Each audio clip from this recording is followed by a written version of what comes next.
Tandem Nomad, episode 45. I think it's important to know that it's going to be okay. That you're probably going to make mistakes and do many things right, but also many mistakes. And in the end, it's going to be okay. So I think my advice is just get started and then figure out what you have to do while you're doing it. Welcome to Tandem Nomads, where inspiring expat partners from around the world share with you how they turn the challenges of relocation into great opportunities. So are you following your partner abroad for his or her career? Then Tandem Nomads is the place for you. Go to tandemnomads.com and sign up for the newsletter. Hello, Nomad Nation. This is Enel Deregi. I'm very excited to introduce you today, Olga Mecking. Olga, are you ready for the ride? I'm ready. Hello. I'm happy to be here. Very happy to have you. Olga comes from Poland. She had moved the first time to Canada to join her German boyfriend at the time. They then moved to Germany. A marriage and 3 kids later, she now lives with her family in the Netherlands. Olga is a blogger, a writer, and a translator. She has written 4 books, and her blog is called The European Mama. The blog is about life abroad, raising children, and traveling. Olga is also a regular contributor to Multicultural Kids blogs, where she is also a board member. Her writings have been, for instance, published on Scary Mom, Memalodi, and the Huffington Post. So, Olga, this is just a very short overview of who you are. Is there anything I've missed? And tell us what's going on in your world today. One thing, the first time I didn't move to Canada, the first time I moved to Germany when I was 3 years old, because my parents, they worked there as professors at the university. And I was 3 years old when they moved, and I went to a German kindergarten, and that's how I got to learn German. And we stayed there for 2 years. And after we came back to Poland, I studied German at university. And when I was, I think my fourth year at university, I did this exchange program called Socrates Erasmus, which is a European program for students who want to study abroad for a semester or 2, and that's how I met my boyfriend. And later he actually got a similar student exchange program to Canada, and that's why I moved to Canada as well. But between Germany and Canada, I came back to Poland because I was still studying, and he went to Canada. So for a while he was in Germany, I was in Poland, and then he was in Canada, I was in Poland, and then I joined him in Canada for 4 months, and then I came back again to Poland and graduated, and then he came back to Germany, and then I moved to Germany. Wow. Okay. It's each time I tell this, it's like, it's complicated. Okay, so it's quite interesting. You've been going back and forth to Canada, and then you settled in Germany with your boyfriend, who became your husband. So how did the decision just easy for you at that time? Was it just like, let's go for this adventure, or did you have to give it some thoughts? I knew from the beginning when we started dating in Germany that he would be going to Canada in a year's time or so. But I didn't think about it much because, it was just the beginning, and who knows what was going to happen. And so I didn't really think about it. It was only later that I started, so he's going to be in Canada and I'm going to be in Poland, and it's so far away, and what are we going to do? And what? And also for a while I was in Poland and he was in Germany, so we I was working, he was working, so we would see each other on weekends or Wow.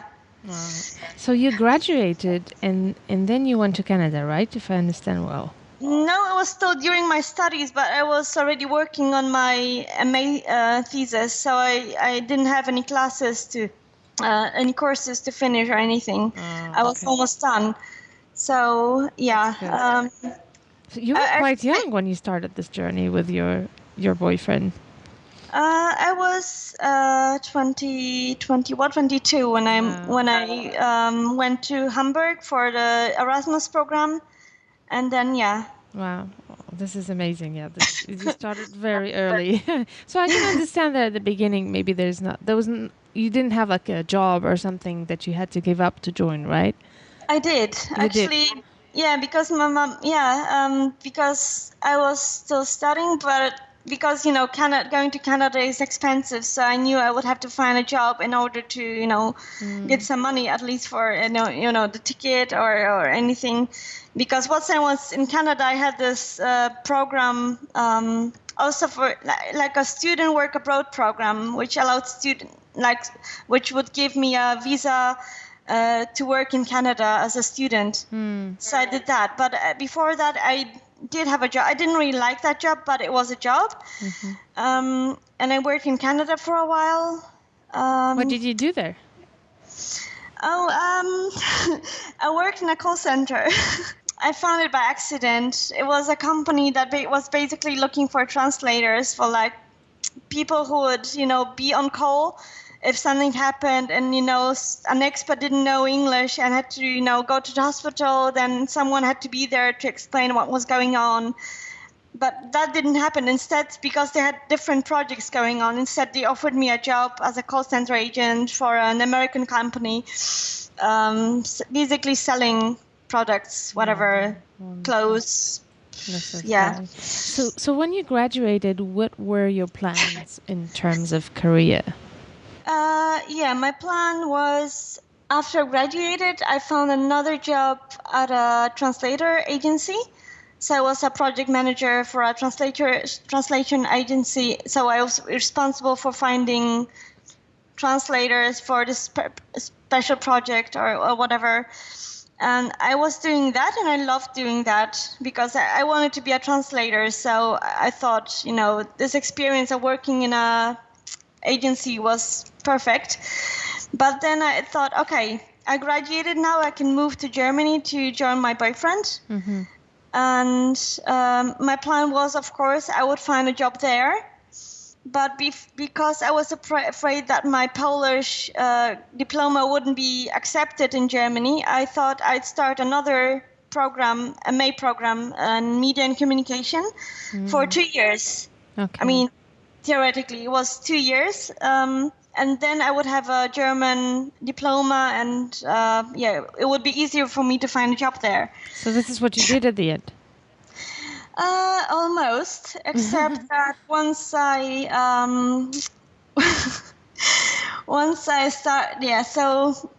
was like maybe a year into the program, I got pregnant.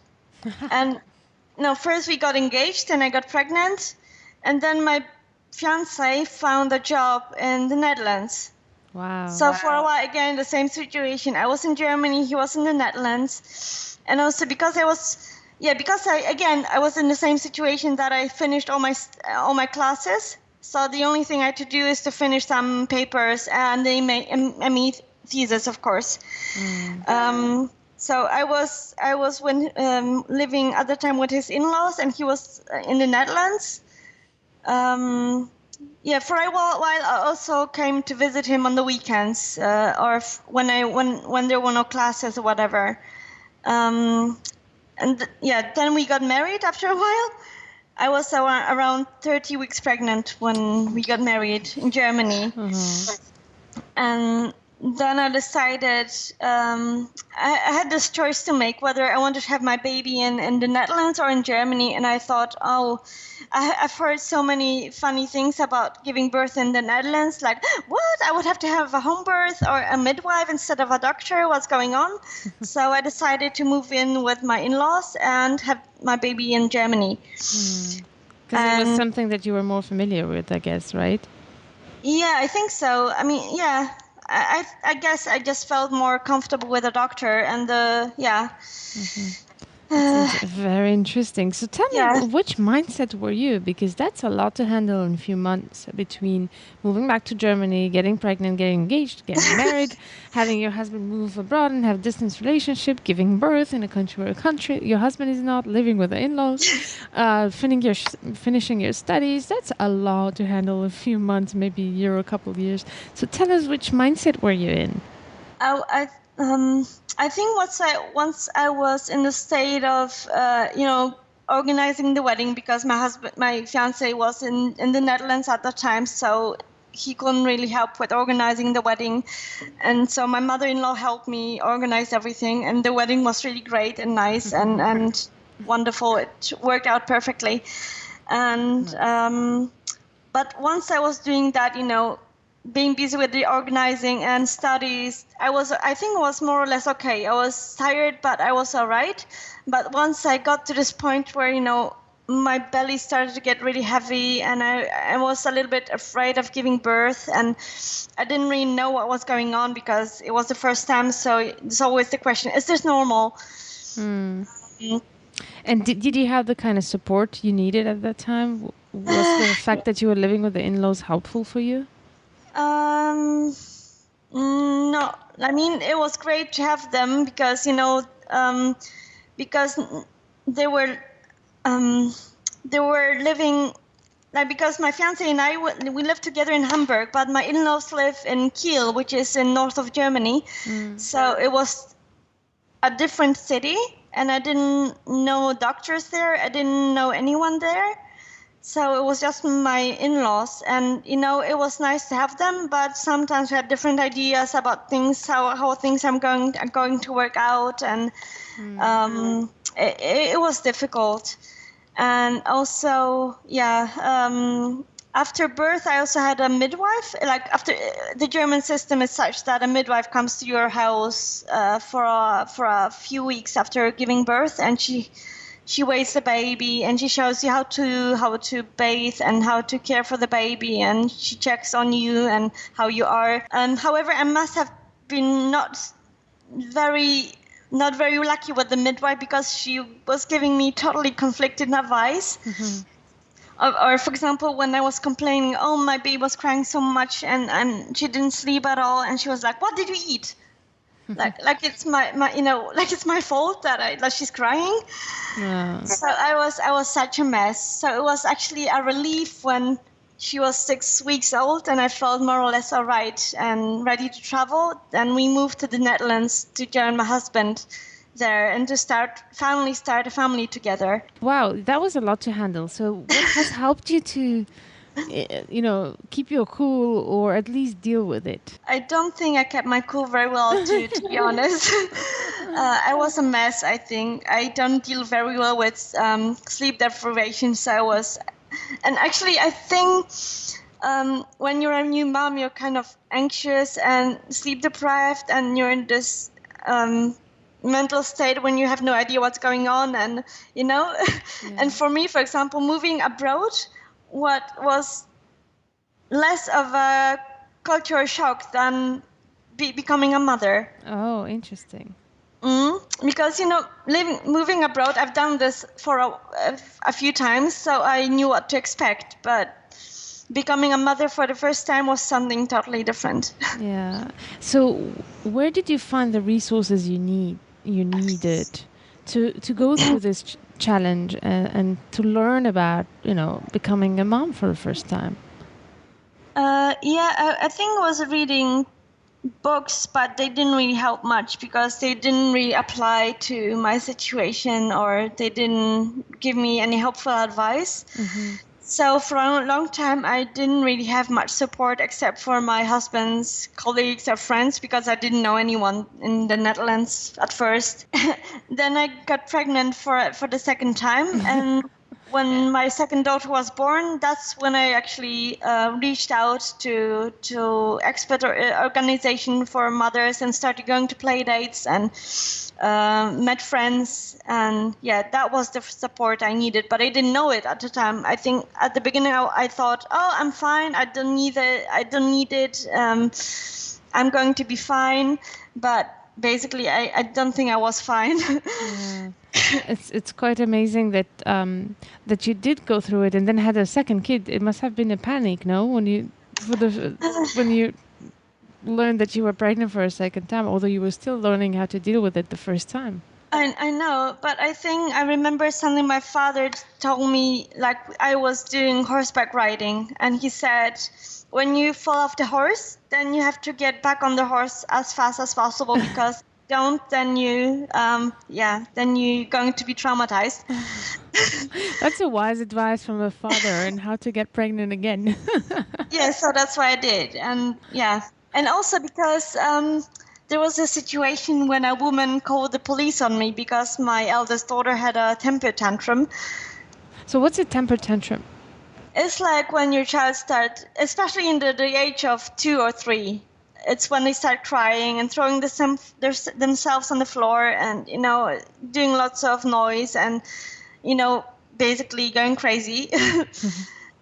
Some kids do that, some kids don't. I don't know. My first did that a lot. My second didn't do it much. So your first daughter did that and somebody called the police on your daughter? Yeah, because we were outside of the daycare because I just picked her up and she wanted to walk. And I didn't let her because there were streets and canals and it was too dangerous for her to walk. And that woman, she saw me from the window of her house, and then she ran down to me and she said, "Oh, you're abusing your child, I'm calling the police," because I was trying to get my daughter into the stroller and she fought me. So from above, it must have looked as if I was hitting her or something. My mistake was that I said, "Oh, just leave me alone, it's not your problem." That's when she called the police. I just should have shut up and said nothing. This has been the start, I think, of many things for you. So take us through that story. What happened and how did it affect you, and what kind of difference did it make for you? First of all, it was quite traumatic because if you see someone crying, if you see a child crying and oh my God, I think she was simply, trying to help or whatever, but she called the police because she thought I was abusing my child. But I was lucky that the daycare, the lady from daycare was just, they wanted to go home, but then they saw me standing on the street crying and they wanted to know what was going on.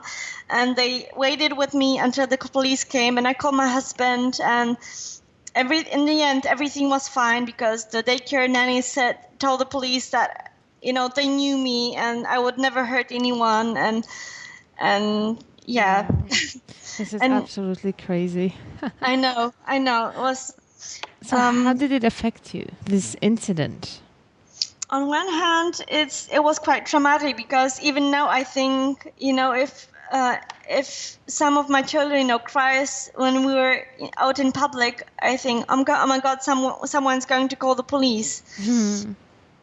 And I don't know about the Netherlands, but I know in some countries it's much easier. If you like I know in Norway, I think there was a situation when the police took the kids away from their parents. So I kind of live in fear that something would happen to me. It would take one mistake and, But on the other hand, it was a situation that actually made me realize that I needed more support than I have. So that's when I started to reach out to those organizations, and that's when I started my blog. Very interesting. So that's I think it's very important what you're saying here for other moms, the importance of starting as soon as possible to find support systems. If we don't have the family around us in this nomadic lifestyle, it is important to reach out to groups, organizations, associations, and I'm sure that in every country there are. And yes. If not, if there is none, let's just create it, let's just make it, because there's always a mom needing support wherever you are. Exactly. That was also the idea behind my blog, because I thought, if this is happening to me, surely I cannot be the only one. And maybe if there is a mom out there who is, who also had the police called on her, or who is having troubles dealing with a child in a totally different country, then maybe if she read my story, it will help her in some way to know that she's not alone. Yeah, it's really great. So tell us a bit more about your blog and what you write about. I've been seeing you're a writing machine. I've never seen somebody write so fast and so frequently as you. And so it's really interesting what you have on your blog. But I'd love you to present it and explain us a bit more your concept for your blog. Yeah, so the European Mama is... it basically started as a trilingual blog because I speak Polish and German and English and wanted to write in all those languages to keep my brain a little bit, like a gym for the brain, you know? But then I thought I would, so I basically wrote about whatever came to my mind. I didn't have any plan in mind. I just wanted to write something, anything, whatever. And then I thought maybe I could attract a wider audience. And then I started writing only in English. And it worked. Basically, I write about parenting, living abroad, traveling, and I share my recipes. Because some of the recipes are mine, but some are my family's recipe. From my father, who is a great he loves cooking so much, and he's great at it. And I realized that I don't have many of his recipes, so when I get some of his recipes, I share them on my blog. Or the same with my mom, who also has her dishes that she loves making, and that I really love making as well. So that's all that goes to my blog. This is wonderful. So how did your blog help you and help other mothers going through the motherhood and the challenge you had with the adaptation of all these different cultures and how to raise a child, and sometimes the judgment that we can feel from outside?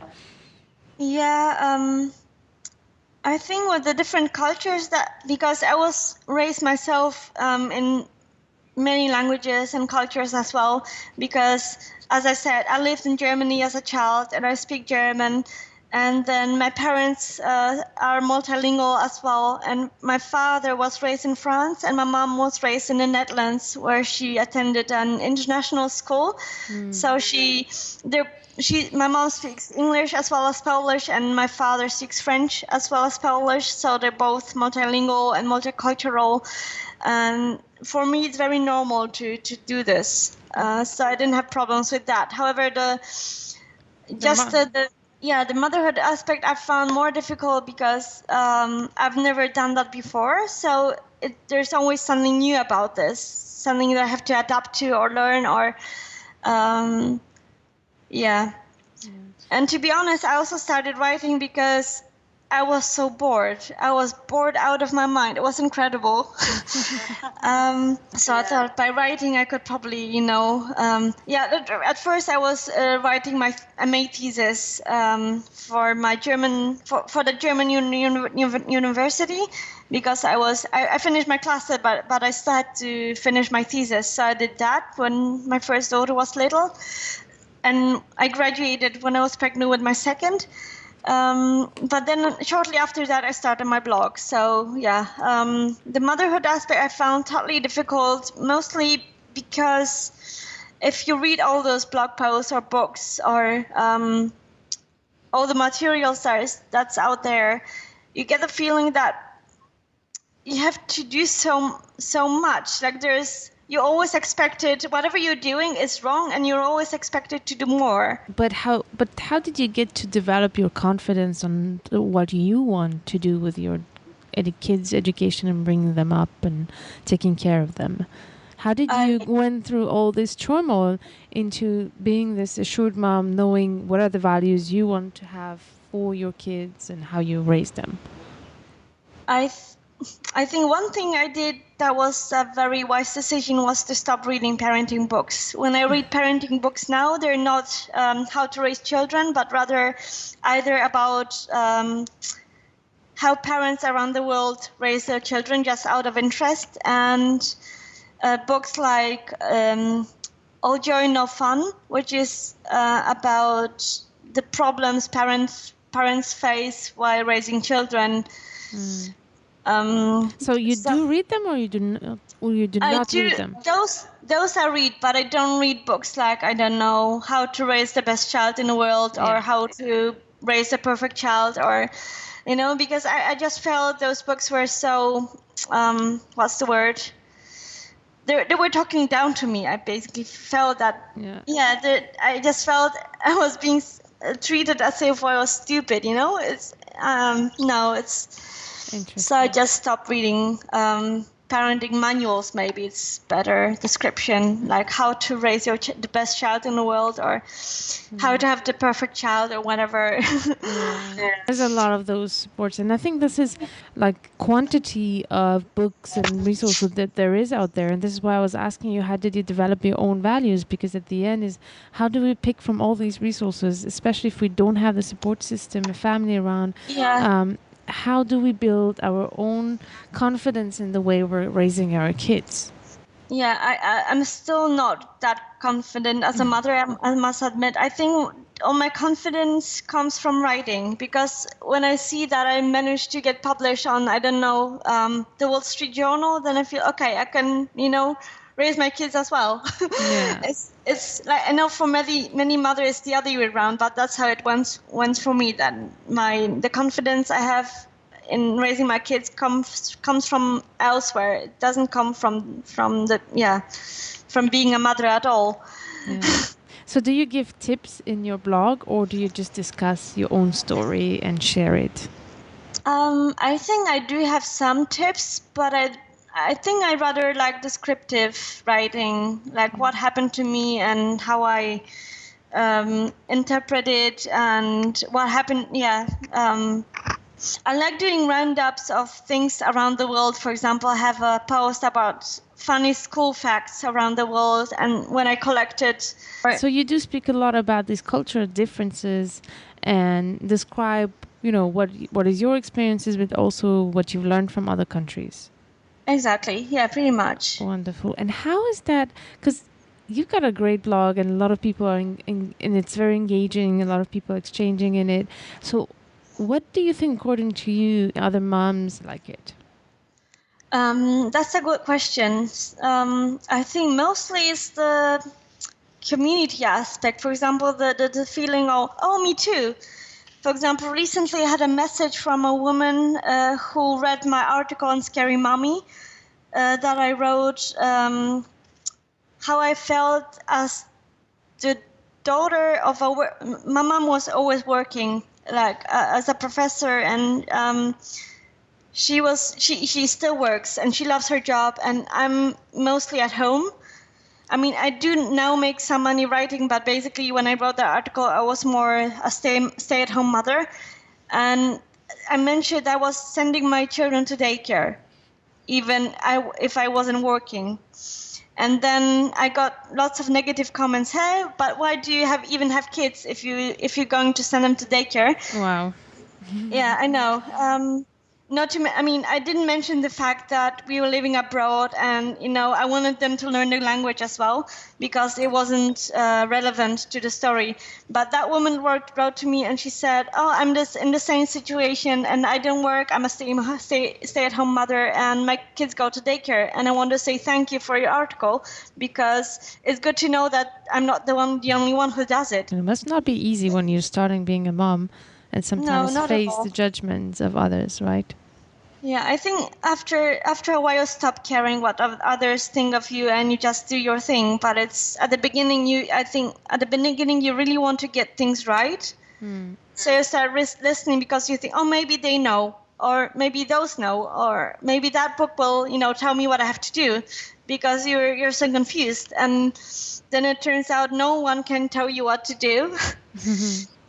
Yeah. You just have to figure it out by yourself. I like what you're saying here. I think if we have to, highlight only one thing from all the great things you've shared now, it's the fact that, no matter how much support we can get and tips and read and resources, it's important to just be patient and accept to learn along the way, right?